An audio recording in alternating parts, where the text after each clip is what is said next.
Finnish town of Rovaniemi is best known as the year-round home of Santa Claus. But that's not its only polar connection.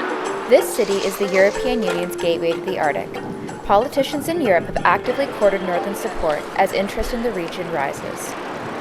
This week, voters from all over Rovaniemi will come to the town hall to cast their ballots in the EU parliamentary election. The EU has a vested interest in the North. But does the North have a vested interest in the EU? I don't know if the European Parliament as such has presented any real or genuine interest to these northern areas until perhaps rather recently. EU polls have historically inspired low turnout here.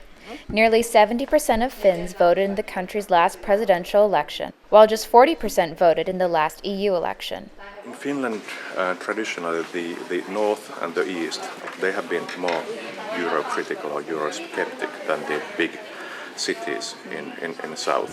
The polls open on Thursday with advance voting already taking place. We headed downtown to get a sense of how locals feel about the election and Finland's place in the EU. Are you going to vote? Yes, of course. Yes, yeah. Yep. And do you think it's important for people in Finland and Rovaniemi in particular to vote?